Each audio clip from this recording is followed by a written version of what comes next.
주 안에서 항상 기뻐하시는 모든 성도님들 안녕하세요. 오늘은 선과 악, 그리스도와 사탄 사이의 거대한 투쟁의 소용돌이 속에 살고 있는 우리가 개인적인 차원에서의 싸움에서도 우리가 매일 경험을 하고 있는데, 우리는 모두 이런 매일의 삶 속에서 각자의 신앙의 도전을 우리는 마주하고 있습니다.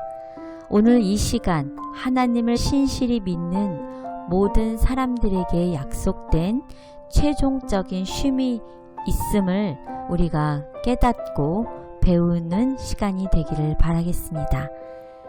13과 최종적인 쉼입니다. 안녕하십니까. 오늘은 제13과 공부할 차례입니다. 오늘 벌써 13번째 마지막 공부 시간이 되었네요. 네, 그렇습니다. 마지막 공부를 하면서 최종적인 마지막인 쉼이 되겠네요. 네, 그렇습니다. The Ultimate Rest, 궁극적인 최종적인 쉼이란 제목으로 우리 마지막 공부를 해보겠습니다. 네. 우리 다 같이 한번 기억절을 보겠습니다. 기록된 바 하나님이 자기를 사랑하는 자들을 위하여 예비하신 모든 것은 눈으로 보지 못하고 귀로 듣지 못하고 사람의 마음으로 생각하지도 못하였다 함과 같으니라. 고린도전서 2장 9절. 네, 결국 하나님께서 우리를 위해서 준비하신 영원하고 궁극적인 쉼은 눈으로도 보지 못하고 귀로도 듣지 못하고 사람의 마음으로도 생각지 못하는 정말로 멋있는 것이라는 쉼, 아름다운 쉼이라는 것이죠. 우리 여기에 대해서 우리 다 같이 공부를 해보도록 하겠습니다. 그래서 오늘 공부의 기회를 보면 우리가 사는 일상생활에서 우리가 늘 전쟁을 겪게 되죠. 늘 고통, 챌린지하고 현실과 싸워야 되고 늘 문제가 생기는 이런 현실에서 살고 있습니다. 하지만 결국 매 순간순간마다 우리에게는 일상생활에 전투들이 늘 일어나는 거죠. 전투가 끝나면 또 다른 전투가 생기고 또 다른 전투가 생기고, 이런 전투들이 연속이 전쟁인데, 이런 전쟁이 결국에는 우리가 이런 전쟁을 어떻게 한다는 것이에요? 승리한다는 것이죠. 네.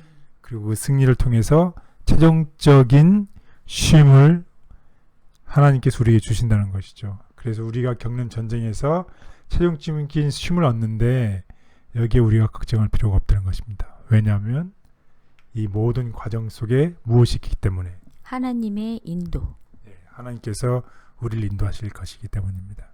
하나님께서 각 전투마다 우리를 인도하셔서 결국 우리는 최종적인 쉼으로 갈 수 있다는 것을 오늘 공부를 해보도록 하겠습니다.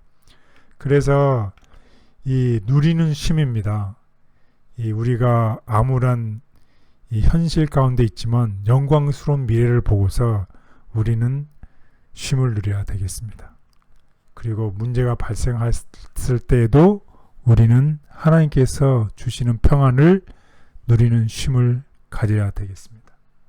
그리고 하나님을 위해서 열심히 일할 때에도 우리는 하나님께서 누리는 쉼을 가져야 되겠고, 또 소망 중에도 쉼을 누려야 되겠고, 마지막으로 최종적으로 우리에게 주어지는 쉼을 우리가 누려야 된다는 계율을 가지고서 우리 공부를 해보도록 하겠습니다. 그래서 삶은 긴장, 시련, 갈등으로 가득 차 있습니다. 누구도 피할 수 없다. 사도 바울도 마찬가지였다. 그러나 바울은 모든 문제 속에서도 우리가 바로 지금 그리스도께서 주시는 영혼의 안식을 누릴 수 있다고 단언한다. 예, 그렇습니다. 왜냐하면 사랑의 하나님께서 모든 것을 주장하시고 우리를 그분의 나라에 이르기까지 인도하시고 구원해 주시기 때문입니다. 네, 오늘의 이 공부의 핵심입니다. 우리의 삶은 항상 긴장, 시련, 갈등으로 가득 차 있고 우리가 피할 수 없는 이 현실 속에 살아가지만 결국 우리는 그리스도께서 주시는 영혼의 안식을 누릴 수 있습니다. 왜냐하면 하나님께서 이 세상 모든 역사를 주장하시고 결국 우리를 그분의 나라에 이르기까지 우리를 인도하시고 구원해 주실 것이기 때문입니다. 그래서 우리는 결국 궁극적인 영원한 최종적인 쉼을 구원을 누리게 된다는 것입니다. 자, 그래서 이런 내용을 아시고서 오늘 학습 순서를 보겠습니다. 첫째 날에는 최후의 모습, 최후의 영광스러운 이 모습을 이 사도 요한에게, 그 어려운 현실 속에 있는 사도 요한에게 보여주셔서 쉼을 누리게 하셨습니다. 그래서 요한계시록 1장에 있는 내용을 가지고서 공부를 해보도록 하겠습니다.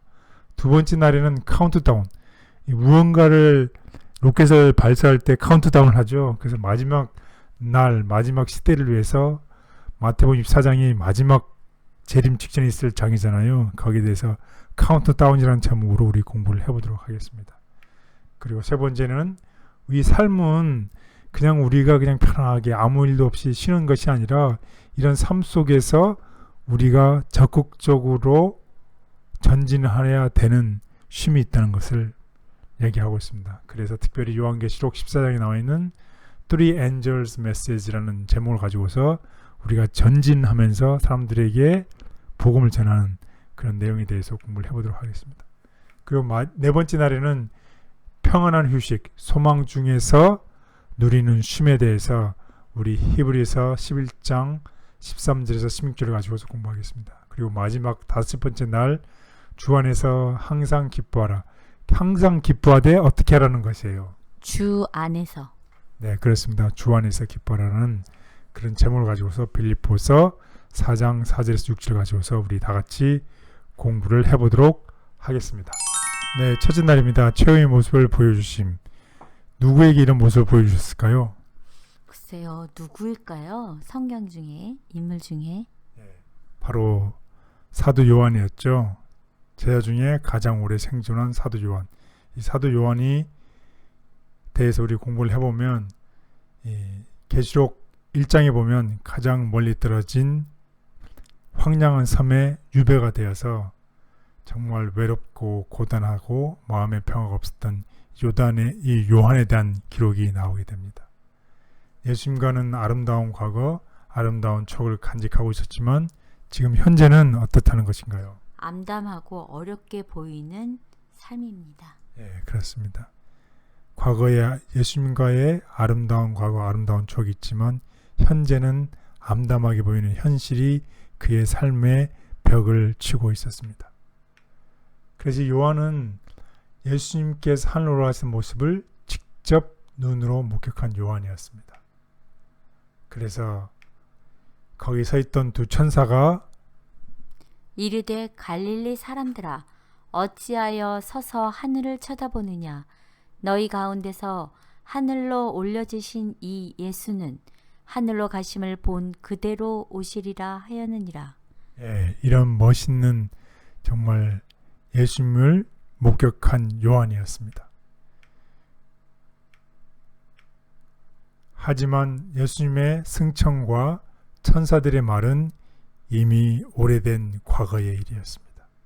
예수님께서는 아직 다시 오시지 않았습니다. 그리고 그날 그 자리에 같이 있었던 사도들은 다 죽었고 대부분이 예수님을 전하다가 순교를 했습니다.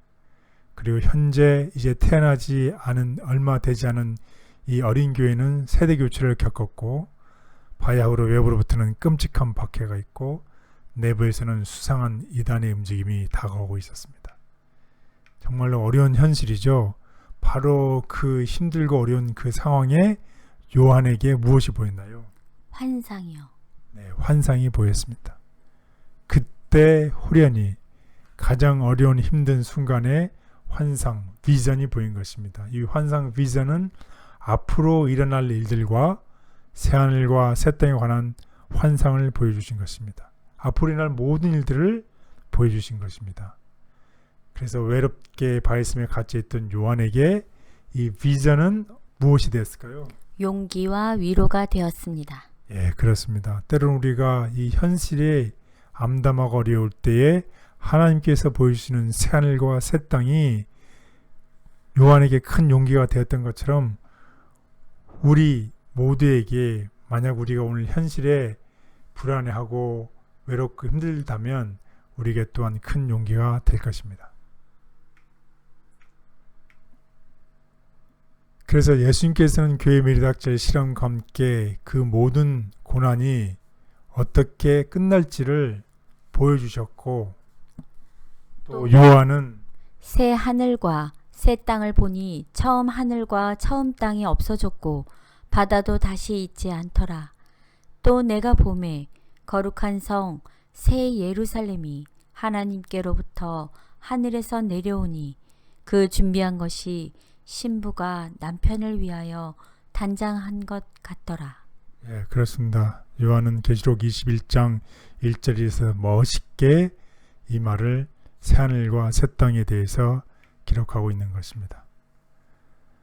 요한이 계시록에 기록한 위대한 묵시적 환상은 그에게 하나님의 섭리와 약속 가운데 평안한 쉼을 얻게 해주셨던 것입니다. 우리도 새하늘과 새 땅을 바라보고 또 예수님께서 교회에 미래닥칠 시련과 함께 그 모든 고난이 결국 어떻게 끝나고 우리가 어떻게 궁극적으로 최종적인 쉼을 얻게 하셨는지를 이미 보여주셨습니다. 우리는 처음과 끝을 아는 예수님께서 이미 우리에게 모든 역사의 처음과 끝을 보여주셨어요. 그렇기 때문에 요한이 비전을 가지고서 용기를 가지고 평안한 쉼을 얻던 것처럼 우리 모두 평안한 쉼을 얻게 되기를 바라겠습니다. 아멘. 하나님께서는 괴로운 마음으로 바위섬에 갇혀있던 요한에게 앞으로 일어날 일들과 새 하늘과 새 땅에 관한 환상을 보여주심으로 평안한 쉼을 허락하셨다.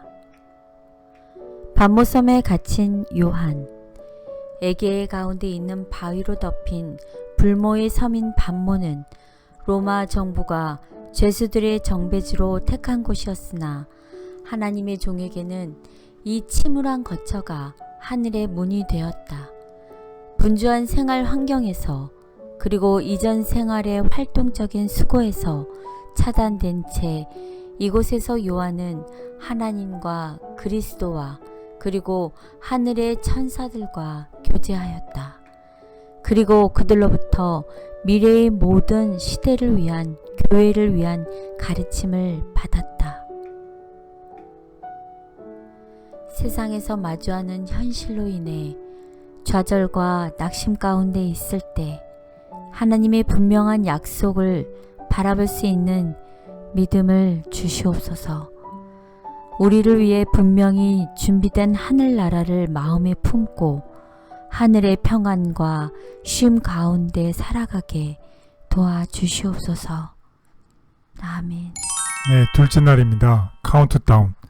이 카운트다운은 이제 로켓을 발사할 때 우리가 카운트하는 순간을 거꾸로부터 세죠.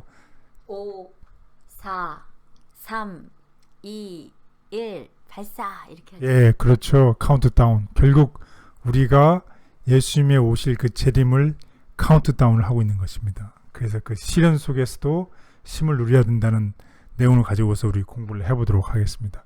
그래서 마태복음 24장을 보면 이제 카운트다운을 하고 있는 것이에요. 예수님께서 재림하실 그날에서 카운트다운, 이 여러 가지 일들이 일어나고 있었죠. 그래서 특별히 마태복음 24장은 예수 그리스도의 재림에 관한 교훈을 다루고 있습니다. 그리고 인류 역사의 각 시대마다 당신의 백성들에게 마지막 때에 대한 그 스케줄의 일정을 보여주셔서 마지막 시대를 사는 사람들의 최후의 사건에 대해서 뭐하도록 대비할 수 있게 그렇게 하는 것입니다. 그래서 우리가 이 스케줄을 보여주는 것은 우리가 그 스케줄을 보고서 우리가 준비할 수 있도록 하나님께서 인도하신다는 것입니다. 그래서 특별히 24장을 보면 예수 그리스도의 재림에 관한 교훈이죠. 그래서 어떤 일들이 나냐면 거짓 그리스도가 앞으로 출현한다. 그리고 자연 질서의 파괴와 불법이 상행한다. 요즘 보면 이 기후가 정말로 많이 바뀌죠. 네. 자연의 질서가 서서히 파괴되고 무너지고 혼란스러운 것을 보고 있습니다. 그리고 불법이 상행한다고 하는 것입니다. 그래서 이러한 말소의 징조를 깨닫는 지혜가 필요하다는 것입니다. 또 거짓 그리스도를 식별하는 지혜가 필요합니다. 그래서 하나님만을 의지하는 지혜가 정말로 필요한 세상입니다. 그래서 우리가 기도하며 하나님의 심판에 대해 준비하는, 대비하는 삶을 살 것을 24장은 우리에게 공고하고 있는 것입니다. 그러나 이런 시련 속에서 우리가 두려워할 것이 아니라 이런 스케줄을 하나님께서 다 알려주셨으니 우리는 이런 시련 속에서 기도하면서 하나님의 심판에 대비하면서 힘을 얻으라는 것입니다. 예수의 재림은 마지막 때에 실제로 일어날 것이다. 이때를 위해 준비하도록 하나님께서는 예언을 통해 당신의 백성들을 준비시키고 계신다. 우리는 이 지구 역사의 마지막 단계에 살고 있다. 예언은 성취되고 있다. 얼마 안 있어 그리스도께서는 권세와 큰 영광으로 재림하실 것이다. 우리에게는 낭비할 시간이 없다. 열렬한 경고의 말씀으로 기별을 외쳐야 한다. 우리는 온 세상에 있는 사람들이 회개하도록 설득시켜 장차 임할 재앙을 피하게 해야 한다. 저들에게는 구원에 이르게 하거나 멸망에 이르게 할 영혼들이 있다.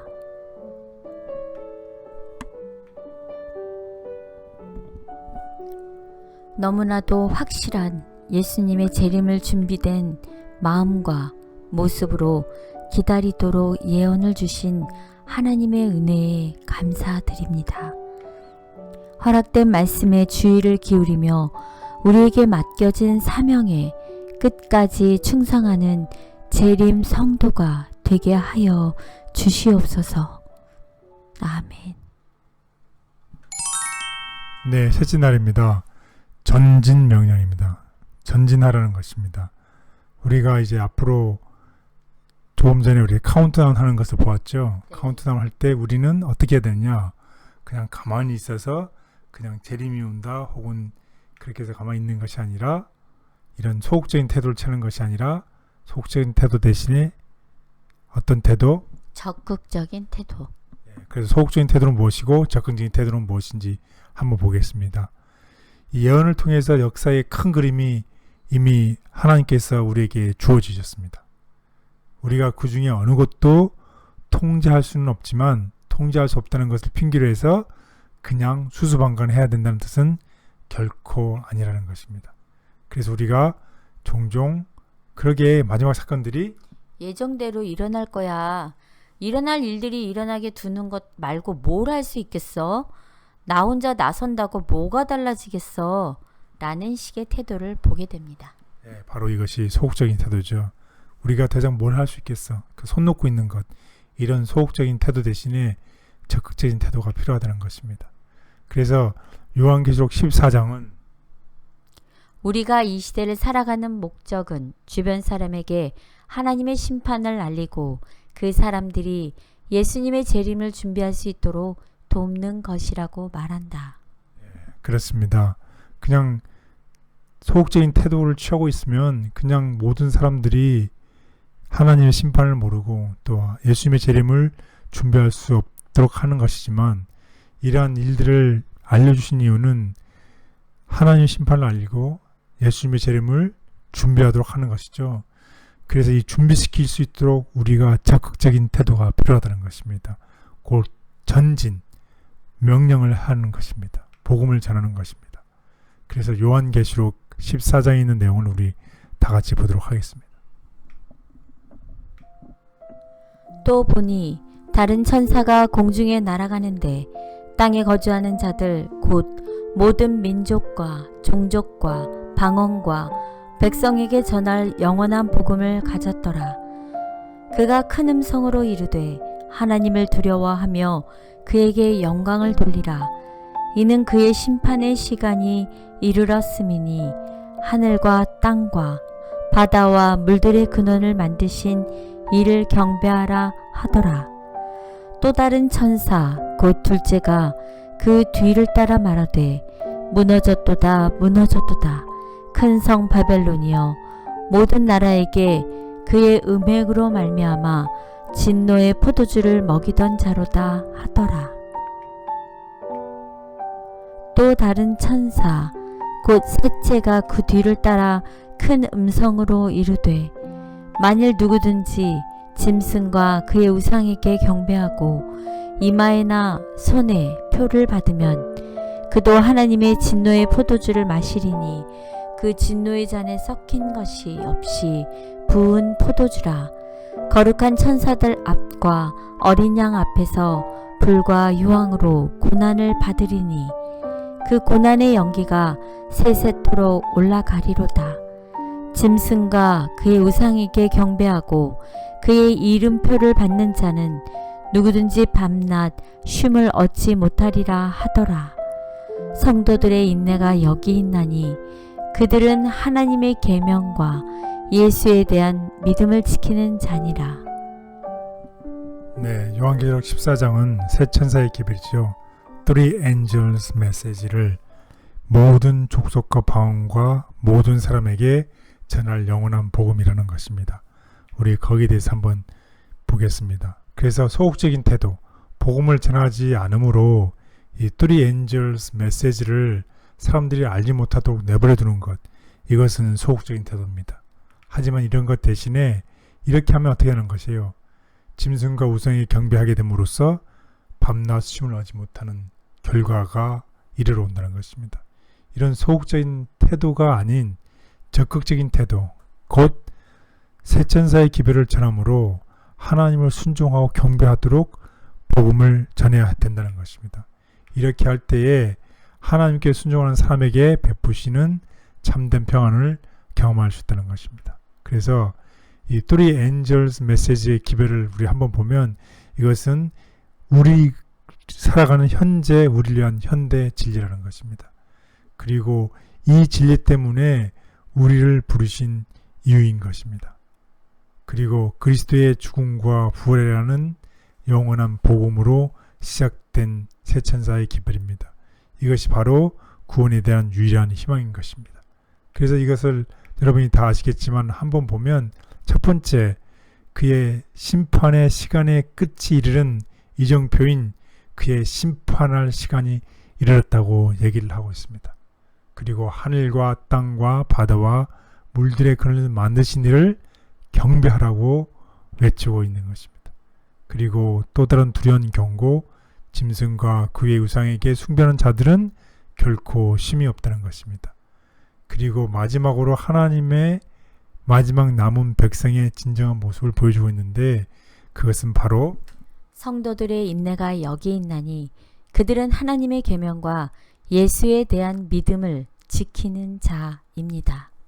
따라서 하나님께서 분명히 우리에게 인류의 시작과 끝을 가르쳐 주셨고 각 스케줄을 우리에게 보여주셨어요.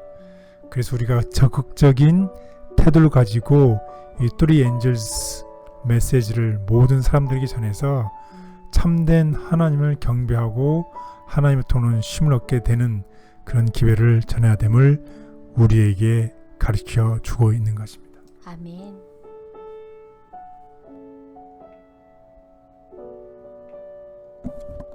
우리가 이 시대를 살아가는 목적은 세천사의 기별을 전함으로 사람들에게 하나님의 심판을 알리고 그 사람들이 예수님의 재림을 준비할 수 있도록 돕는 것이다. 세천사의 기별을 전해야 함. 모든 믿는 그리스도인들 중에서 우리들은 세상에 그리스도를 전파하는 일에 선봉이 되어야 한다. 세천사의 기별 가운데는 안식일 진리를 소개하여야 할 사명이 포함되어 있다. 이 기별 속에 있는 다른 진리들과 함께 이 안식일 진리를 전하되 주목하여야 할 가장 위대한 중심 인물이신 예수 그리스도를 빼놓아서는 안 된다. 사명을 가진 사람은 그 삶의 목적이 그렇지 않은 사람과 다를 수밖에 없음을 인정합니다. 예수님의 재림을 기다리는 재림 성도로서 세천사의 기별을 땅 끝까지 전하는 일에 제가 할 수 있는 최선의 노력을 다하게 도와주시옵소서. 아멘. 네, 넷째 날입니다. 제목이 무엇이죠? 평안한 휴식. 네, 평안한 휴식. 다른 말로 하면 소망 중에 이 누리는 삶에 대해서 공부를 해보도록 하겠습니다. 특별히 히브리서 11장은 믿음장이죠. 거기에 13절에서 16절을 읽어보면 오래전에 살았던 우리 믿음의 도둑들 뿐만 아니라 오늘 살아가는 우리에게도 소망이 되는 어떤 위대한 약속이 들어있는데 한번 우리 다 같이 보도록 하겠습니다. 이 사람들은 다 믿음을 따라 죽었으며 약속을 받지 못하였으되 그것들을 멀리서 보고 환영하며 또 땅에서는 외국인과 나그네임을 증언하였으니 그들이 이같이 말하는 것은 자기들이 본향 찾는 자임을 나타냄이라. 그들이 나온 바 본향을 생각하였더라면 돌아갈 기회가 있었으려니와 그들이 이제는 더 나은 본향을 사모하니 곧 하늘에 있는 것이라. 이러므로 하나님이 그들의 하나님이라 일컬음 받으심을 부끄러워하지 아니하시고 그들을 위하여 한 성을 예비하셨느니라. 네, 그렇습니다. 우리 믿음의 도둑들은 이 더 나은 본향, 하늘 본향을 사모했다는 것입니다. 또 우리에게도 이러한 소망이 있음을 인해서 우리 모두 감사하면 좋겠습니다. 그래서 소망 중에 누리는 쉼입니다. 하나님께서 이런 소망 중에 누리는 쉼인데 사람이 내 말을 지키면 죽음을 영원히 보지 아니하리라. 죽음을 영원히 보지 아니하라는 소망이 있습니다. 그래서 그리스도인에게 이 죽음이라는 것은 잠자는 것입니다. 잠자는 것이라고 성경은 분명하게 얘기를 하고 있습니다. 그래서 생명이 그리스도와 함께 하나님 안에 감춰져 있으며 그 멋있는 말이죠. 이 생명이 그리스도 안에 함께 하나님 안에 감춰져 있고 그런 우리의 생명이신 그리스도께서 나타나실 그때에 우리도 예수 그리스도와 함께 영광 중에 나타날 것이라고 이 소망을 얘기하고 있습니다. 그래서 여기서 주는 교훈은 무엇이냐면 언제 어디에서 죽음을 마주하더라도 준비되어야 있어야 합니다. 그렇다는 것입니다. 우리의 삶 속에서 우리가 하나님께 감사하면서 어떤 죽음을 맞이하더라도 이 준비되어 있어야 한다는 것입니다. 우리가 지금까지 공부한 것을 보면 하나님께서 세상 역사를 가르쳐 주셨어요. 그 이유는 준비하라는 것입니다. 그리고 이러한 소망을 가지고 살 때 어떤 상황이 있더라도 그런 삶을 준비하며 사는 우리 모두가 됐으면 좋겠습니다. 예수님께서는 죽음을 잠에 비유하여 설명하셨으며 구원받은 자와 잃어버린 바 된 자 모두가 부활 후에 각자의 상급을 받을 것이라고 말씀하셨다. 영광스러운 부활의 아침. 잠자는 성도들의 승리는 부활의 아침에 영광스러운 것이 될 것이다. 그리스도께서 영광과 존귀 가운데 승리의 계가를 부르실 때에 사단에게서는 그 종막을 고하게 될 것이다.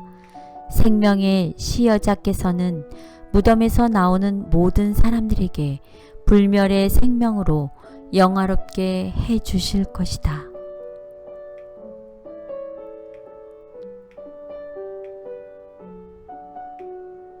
하나님을 믿는 사람들에게 죽음은 사소한 일에 불과한 것이라고 말씀해 주시니 감사합니다. 하나님께서 허락하신 부활의 약속을 굳게 믿고 죽음에 대한 두려움을 극복함으로 하늘의 평안 가운데서 살아가는 그리스도인이 되게 하여 주시옵소서. 아멘. 네, 5번째 날입니다. 주 안에서 항상 기뻐하라.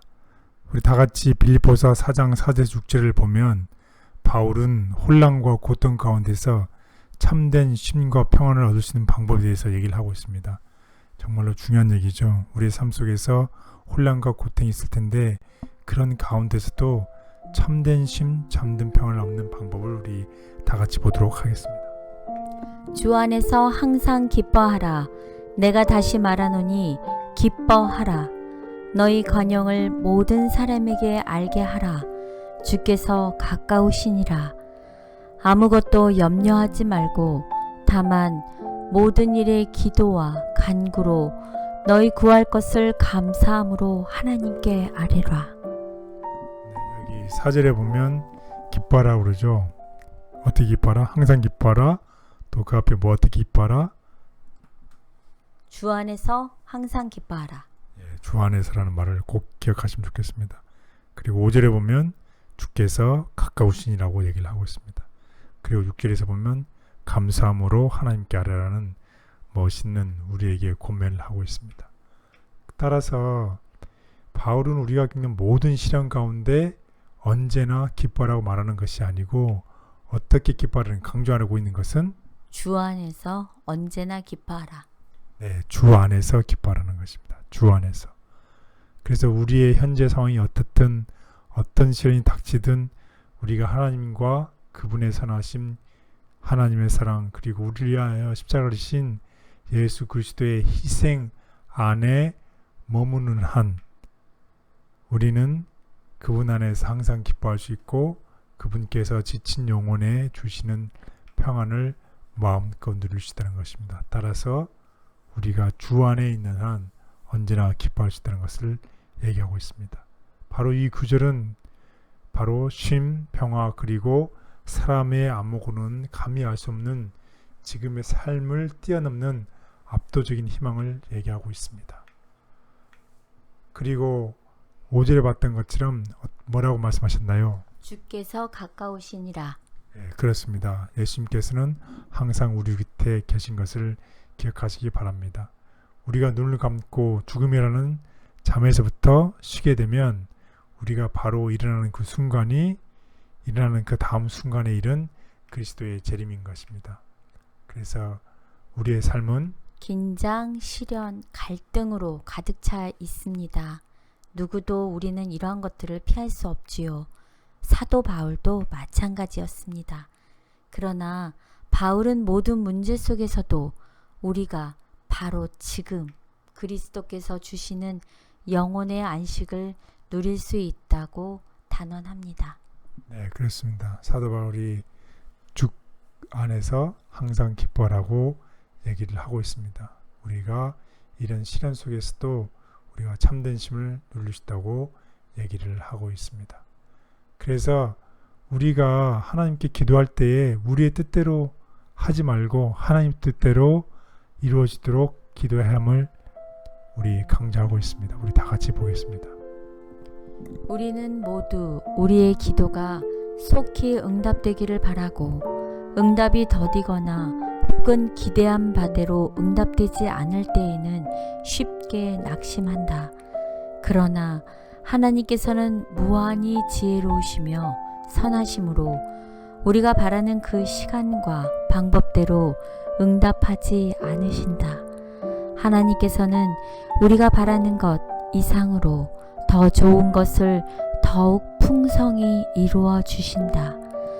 우리는 하나님의 지혜와 사랑을 의지함으로 우리의 뜻대로 이루어 주시도록 구할 것이 아니라 하나님의 목적하신 바가 무엇임을 알고 그대로 이루어 주시도록 구하여야 한다. 우리의 희망과 주장을 다 버리고 오직 하나님의 뜻대로만 되기를 바랄 것이다. 네, 그렇습니다. 예수님의 기도처럼 겟세마네 동산에서 아버지의 뜻대로 되기를 원했던 것처럼 우리가 하나님의 뜻대로 이루어지도록 간구하는 삶을 우리 모두가 사시게 되기를 바라겠습니다. 이렇게 매 순간순간을 하나님의 뜻대로 이루어지도록 구하며 살게 될 때에 그때에 우리가 큰 영광으로 구름을 타고 오시는 그리스도를 보게 될 것입니다. 우리 다음과 같이 멋있는 이 광경을 그려보면 좋겠습니다. 그리스도께서는 구름을 타고 큰 영광으로 오신다. 수많은 빛나는 천사들이 그분을 수행할 것이다. 그분은 죽은 자들을 일으키시고 살아있는 성도들을 변화시켜 영광에서 영광에 이르게 하시려고 오실 것이다. 그분은 당신을 사랑하고 당신의 계명을 지킨 자들을 높이시고 그들을 당신께로 데려가시려고 오실 것이다. 그분은 그들을 잊지도 않으셨고 당신의 약속도 잊지 않고 계신다. 가족이란 고리가 다시 연결될 것이다. 우리는 우리의 죽은 자를 볼 때에 하나님의 나팔 소리가 나고 죽은 자들이 썩지 아니할 것으로 다시 살고 우리도 변화하는 부활의 아침에 대하여 생각할 것이다. 조금 후에 우리는 아름답게 단장한 왕을 볼 것이다. 조금 후에 그분은 우리 눈에서 모든 눈물을 씻어주실 것이다. 조금 후에 그분은 그 영광 앞에 흠이 없이 즐거움으로 우리를 서게 하실 것이다. 네, 그렇습니다. 오늘 궁극적으로 우리가 오늘 마지막 공부를 하면서 하나님께서 최종적인 쉼을 주신다고 하셨습니다. 그래서 우리가 믿는 우리 예수 그리스도께서 큰 영광을 타고 구름을 타고 오실 그 재림의 날에 우리가 하나님께서 주시는 궁극적인 최종적인 쉼을 얻게 될 것입니다. 그리고 또 아울러 지금 현재에도 우리가 당하는 여러 가지 시련과 도전 속에 살더라도 우리가 주 안에서 항상 기뻐해야 되고 그렇게 함으로 인해서 우리도 현재에 하나님께서 주시는 참된 쉼을 경험할 수 있다는 것입니다.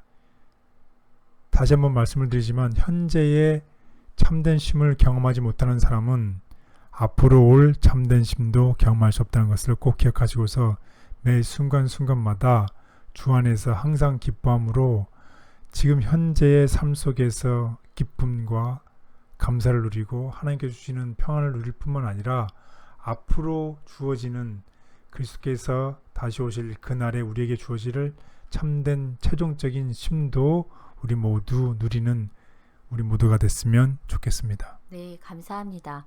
이 성경절은 저도 참 좋아하는 성경절인데요. 제가 매일 주 안에서 항상 기뻐하라 이렇게 외치기도 하지만 주 안에서 오늘 기뻐하자, 주 안에서 지금 기뻐하자 이렇게 제가 기도를 하게 되면 많이 위안이 되고 힘이 되더라고요. 네, 그렇습니다. 우리 모두 다 주 안에서 항상 지금 기뻐하게 되시길 바라겠습니다. 아멘. 우리의 현재 상황이 어떻든지 간에 우리가 하나님의 사랑과 희생에 머물러 있기로 선택한다면 우리는 그분 안에서 항상 기뻐하며 참된 쉼과 평안을 누릴 수 있다. 기쁨으로 충만한 하늘은 기쁨으로 충만해 있다. 그것은 인류를 구속하기 위하여 그처럼 놀랍게 희생하신 분을 찬양하는 노래로 울려 퍼진다. 지상의 교회가 찬양으로 충만해져야 하지 않겠는가? 그리스도인들은 그리스도를 섬기는 기쁨을 온 세상에 알려야 하지 않겠는가? 하늘에서 찬양의 노래로 천사의 합창단에 연합할 자들은 지상에서 하늘의 노래, 곧 감사로 된 죽음을 배워야 한다. 주 안에서 기뻐하며 주 안에서 참된 쉼과 평안을 누리고 싶습니다.